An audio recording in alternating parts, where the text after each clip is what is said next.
Welcome to exam Guruji by Arvind sir. Uttar Pradesh police assistant operator, head operator या Uttar Pradesh police की अगर आप भर्ती की तैयारी कर रहे हैं तो आपके लिए syllabus wise assistant operator, head operator के लिए जो सिलेबस में साइंस दिया गया है, एक एक टॉपिक के सभी प्रश्न कराए जा रहे हैं। दोस्तों आपको बता दूं दोस्तों कि हर टॉपिक से हो रहा है प्रश्न और आपको प्रैक्टिस करने की ज़रूरत है। अगर आप प्रैक्टिस करते रहेंगे तो आप अपने आप को बेहतर कर पाएंगे, क्योंकि वही प्रश्न मैं लेकर आता हूँ सिलेबस वाइज की जो पेपर में कहीं ना कहीं पूछे गए हैं। तो इसके पहले मापन और मापन यंत्र सभी कंप्लीट कर लिए गए। अगर आप देखना चाहते हैं तो देख सकते हैं, नीचे मैं डिस्क्रिप्शन में लिंक भी दे दूंगा और इसका PDF आपको हमारे टेलीग्राम चैनल पर मिल जाएगा, जिसका नाम exam Guruji by Arvind sir है, जिस पे 6000 प्लस बच्चे जुड़े हैं। आप जाकर वहाँ पे जुड़ सकते हैं।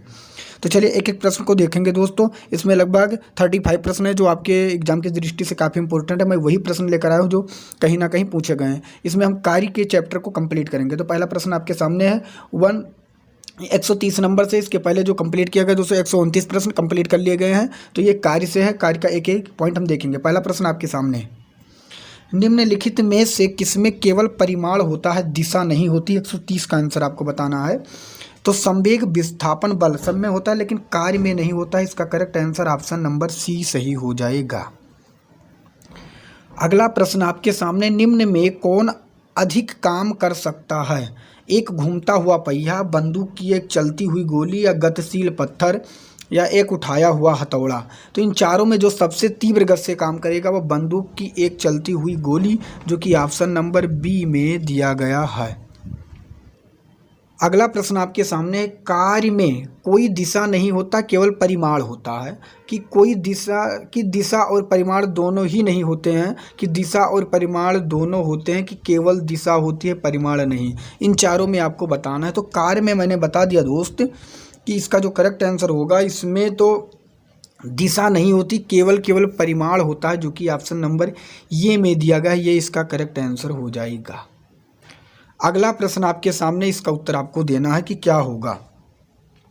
दोस्तों 20 यन का मतलब न्यूटन का एक बल एक वस्तु को 2 मीटर विस्थापित कर देता है और 20 जूल कार्य करता है। बल और विस्थापन का बीच का कोण क्या है? इसका आंसर आपको बताना है। तो दोस्तों जो इसका फार्मूला होता है वह होता है W बराबर एफ डी और ध्यान से देखना दोस्तों, बराबर W बराबर FD cos थीटा, यही इसका फार्मूला होता है। अब आप क्या देखेंगे दोस्त कि W जो होता है, W का मतलब होता है भार, और जो भार दिया गया है दोस्तों, कितना दिया गया है आपको इसमें देखना है, वो कितना दिया गया है। तो जो भार दिया गया है वह दिया गया है 20, और जो दोस्तों यहाँ पे देखेंगे कि 20 जूल और 2 मीटर, डी का मतलब होता है 2, और फोर्स जो दिया गया है दोस्तों कितना दिया गया है 20। तो यहाँ पे फिर 20 लिखेंगे, यहाँ बराबर और यहाँ cos थीटा कर देंगे। अब क्या करेंगे, आप ध्यान से इधर देखेंगे, यहाँ पे 20 से अगर इस 20 को काट देंगे तो यहाँ आएगा 1 बराबर 2 cos थीटा। तो क्या होगा, cos थीटा बराबर 1/2। जब इसे काटेंगे तो 1/2 का जो मान होता है दोस्तों वह कौन सा होता है? 133 का आंसर आप बताएंगे। cos थीटा के 1/2 का जो मान होता है वह 60 अंश होता है, जो कि ऑप्शन नंबर ये में दिया गया है। अगर आप इसे नहीं कर पा रहे हैं दोस्तों तो आपको ये याद रखना है कि ऐसे सवालों को दोस्तों ऐसे सवाल को किस तरह सॉल्व करना। अगर आप कहेंगे तो एक क्लास में न्यूमेरिकल लेकर आऊँगा जो पूरा का पूरा ख़त्म कर दूंगा। अगला प्रश्न आपके सामने, एक पोर्टर जमीन पर 12 केजी सामान उठाता है। एक पोर्टर जमीन से 12 केजी सामान उठाता है और उसे जमीन से 1.5 मीटर ऊपर अपने सिर पर रखता है और सामान पर उसके द्वारा किए गए कार्य की गणना करना है। ऐसे सवालों को कुछ भी करने की ज़रूरत नहीं। जब इस सवाल पूछा जाए कार्य की गणना, तो इसमें दिया गया है कि जी का मान जो होगा दोस्तों वह क्या होगा, 10 मीटर सेकेंड के पावर -1। तो इस पर ध्यान नहीं देना है, बस आपको 12 से गुणा करना है 1.5 को गुणे 10 से, यही आपका आंसर हो जाएगा। अगर कार्य की गणना के बारे में पूछा गया है कि कितना सामान उठाता है, कितना ज़मीन के ऊपर ले जाता है और कितने जी का गुरुत्वाकर्षण का मान दिया गया है, उससे आप गुणा करेंगे, इसका आंसर आ जाएगा। तो इसका गुणा करेंगे आएगा 180 जूल, जो कि ऑप्शन नंबर सी में दिया गया है। अगला प्रश्न आपके सामने, इसका उत्तर आपको देना है कि क्या होगा दोस्तों, फटाफट। यदि एक हवाई जहाज़ दोस्तों एक हवाई जहाज 4000 मीटर की दूरी तय करता है। ध्यान से आपको देखना, 4000 मीटर की दूरी तय करता है और किया गया कार्य 20,000 जे मतलब जूल है, तो लागू किया गया बल ज्ञात करिए। तो इसका जो फार्मूला होता है, बल अगर ज्ञात करना है तो इसका जो फार्मूला होता है वह होता है कार्य बराबर बल गुणे दूरी, बल गुणे दूरी। अब आपको क्या देखना है, कार्य कितना किया गया है आपको ये बताना है। तो कार्य जो दोस्तों किया गया है, किया गया कार्य है 20,000 कार्य किया गया है। और बल जो दिया गया है दोस्तों, आपको बल ही बताना है। और दूरी जो दी गई है, दूरी कितनी दी गई है 4,000। तो आप क्या करेंगे, 4,000 से 20,000 को काट देंगे तो कितनी बार में कट जाएगा, 5 बार में। तो 5 आ गया दोस्तों। तो बल का मान क्या आया, 5 न्यूटन आया, जो कि ऑप्शन नंबर ये में दिया गया है। ये इसका करेक्ट आंसर हो जाएगा। बल को यन से करते हैं दोस्तों, दर्शाते हैं, और कितना आया, तो 5 यन इसका करेक्ट आंसर आ गया, जो कि ऑप्शन नंबर ए में दिया गया है। अगला प्रश्न आपके सामने, एक वस्तु पर बल लगने के बावजूद भी किया गया कार्य शून्य होगा यदि उसका विस्थापन, आपको इसका आंसर आपको बताना कि क्या होगा, इसका विस्थापन क्या होगा। एक वस्तु पर बल लगने के बावजूद भी किया गया कार्य शून्य होगा यदि उसका विस्थापन क्या, ऋणात्मक, धनात्मक, उदासीन या शून्य क्या होगा, इसका करेक्ट आंसर आपको बताना है। तो जो इसका करेक्ट आंसर हो जाएगा वह शून्य हो जाएगा, जो कि ऑप्शन नंबर डी में दिया गया है। अगला प्रश्न आपके सामने, कार्य करने की क्षमता क्या कहलाती है, आपको बताना है कार्य करने की क्षमता। तो कार्य वही लोग कर सकते हैं जिसके अंदर ऊर्जा होगी, तो कार्य करने की क्षमता ऊर्जा कहलाती, जो कि ऑप्शन नंबर सी में दिया गया, सी इसका करेक्ट आंसर हो जाएगा। अगला प्रश्न आपके सामने दोस्तों, कार्य के वही प्रश्न मैं लिया दोस्तों, तो कहीं ना कहीं पेपर में पूछे गए हैं। अगर आपको क्लास अच्छी लगे तो प्लीज़ चैनल को आप सब्सक्राइब कर दें अगर आप नए हैं, और वीडियो को लाइक कर दें, अपने मित्र तक जरूर शेयर करें। और आपको बता दें कि दोस्त, अगर आप इसी तरह प्रैक्टिस करेंगे टॉपिक वाइज तो आपके सिलेक्शन के बिल्कुल करीब पहुंच जाएंगे और 100% आपका सिलेक्शन होगा। और कमेंट में अपना फीडबैक जरूर देना, आपको बताना है कि क्लास आपको कैसी लगी। अगर आप मुझसे कुछ पूछना चाहते हैं दोस्तों तो आप मुझसे इंस्टाग्राम पर पूछ सकते हैं, जिस पर आपको सर्च करना होगा अरविंद जायसवाल 0 3 बार 0 करके, आप मुझे फॉलो करके वहाँ मैसेज कर सकते हैं। और दोस्तों इसका पीडीएफ आपको हमारे टेलीग्राम चैनल पर मिल जाएगा। टेलीग्राम पर सर्च करना होगा एग्जाम गुरुजी भाई अरविंद सर, जिस पे 6,000 प्लस बच्चे जुड़े हैं, आप जाकर वहां पे जुड़ सकते हैं। यदि कार्य का मान धनात्मक हो तो जिस निकाय पर कार्य हो रहा है वह क्या होगा, इसका आंसर आपको बताना है। यदि कार्य का मान धनात्मक हो तो जिस निकाय पर कार्य हो रहा है आपको बताना है। तो मैं आपको बता दूं, बहुत ऊर्जा का ह्रास होगा, गलत है। उसका मान शून्य होगा, गलत है। वह नियत रहेगा, उसकी ऊर्जा में वृद्धि होगी। अगर धनात्मक है तो उसके निकाय के कार्य में ऊर्जा में वृद्धि होगी, जो कि ऑप्शन नंबर डी में दिया गया है। बल द्वारा किया गया कार्य धनात्मक होता है जब, बल द्वारा किया गया कार्य धनात्मक होता है जब क्या होता है, विस्थापन बल की दिशा में होता है। यही सही है, जो कि ऑप्शन नंबर ए में दिया गया है। कार्य करने की क्षमता को क्या कहा जाता है, कार्य करने की क्षमता को क्या कहा जाता है, आपको इसका आंसर बताना है। तो मैंने बता दिया दोस्तों कि कार्य करने की क्षमता को हम ऊर्जा कहते हैं, जो कि ऑप्शन नंबर ए में दिया गया, ये ही इसका करेक्ट आंसर हो जाएगा। कार्य होता है यदि, कार्य होता है यदि क्या होगा दोस्तों, ऊर्जा होगा तभी कार्य होगा, जो कि ऑप्शन नंबर बी में दिया गया है। बी इसका करेक्ट आंसर हो जाएगा।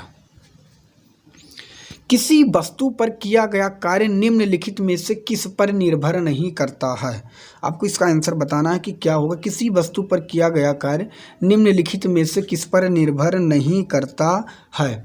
तो दोस्तों बता दूं, प्रयुक्त बल पर, विस्थापन पर, और बल और विस्थापन के बीच के कोण पर, लेकिन वस्तु के द्रव्यमान पर नहीं करता है, जो कि ऑप्शन नंबर बी में दिया गया। बी इसका करेक्ट आंसर हो जाएगा।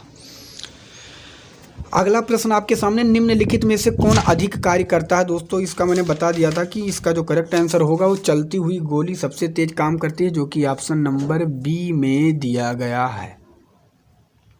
कार्य कहलाता है, कार्य क्या कहलाता है आपको बताना है। बल गुणे विस्थापन, द्रव्यमान गुणे त्वरण, या लंबाई गुणे चौड़ाई, या द्रव्यमान गुणे आयतन। तो बल गुणे विस्थापन को हम कार्य कहते हैं, जो कि ऑप्शन नंबर ये में दिया गया, ये इसका करेक्ट आंसर हो जाएगा। एक पिंड द्वारा किया गया कार्य निम्नलिखित में से किस पर निर्भर नहीं करता है, आपको आंसर इसका बताना है। एक पिंड द्वारा किया गया कार्य निम्नलिखित में से किस पर निर्भर नहीं करता। तो दोस्तों विस्थापन बल और विस्थापन लागू बल पर, तीनों पर, केवल प्रारंभिक वेग पर नहीं करता, या अगर हम बात करें संवेग पर नहीं करता, जो कि ऑप्शन नंबर ये में दिया गया है। अगला प्रश्न आपके सामने, ना होने पर किया गया कार्य शून्य होता है, इसका करेक्ट आंसर बताना है।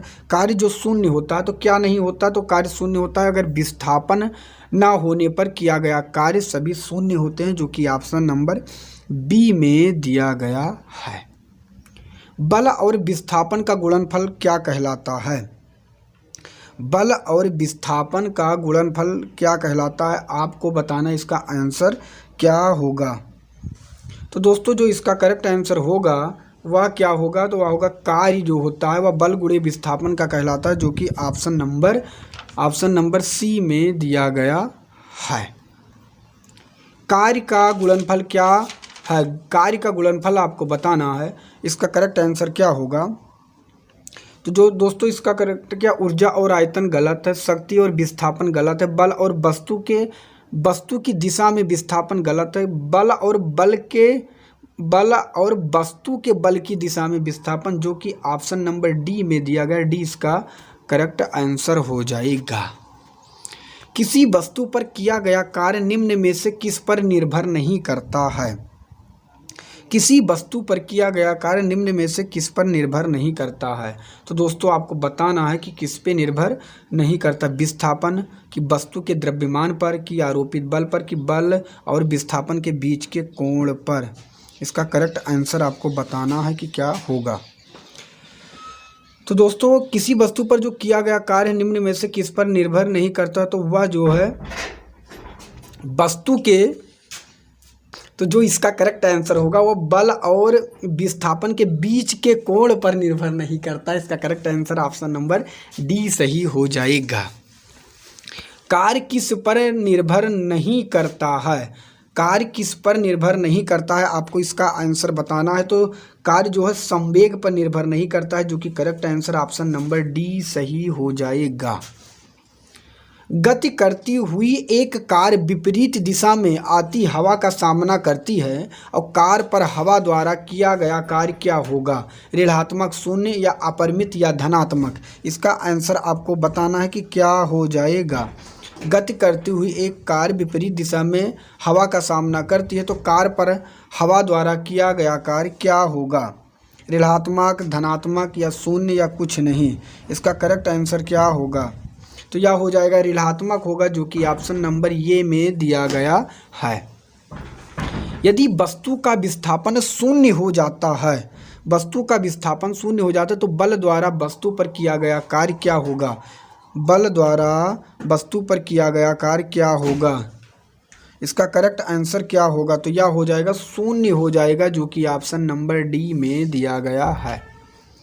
कार्य तभी हो सकता है, कार्य तभी हो सकता है जब क्या होगा दोस्तों, आपको बताना है। कार्य तभी हो सकता है जब बल, शक्ति, ऊर्जा या संवेग। तो कार्य तभी हो सकता है जब ऊर्जा होगी, जो कि ऑप्शन नंबर ए में दिया गया है।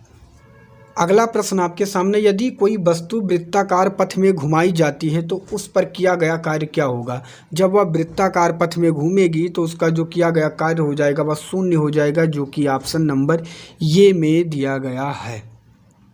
शक्ति बराबर W/T है, जहाँ पर W का जो अर्थ दिया गया है वह कार्य के रूप में दिया गया है, जो कि ऑप्शन नंबर डी में दिया गया। डी इसका करेक्ट आंसर हो जाएगा।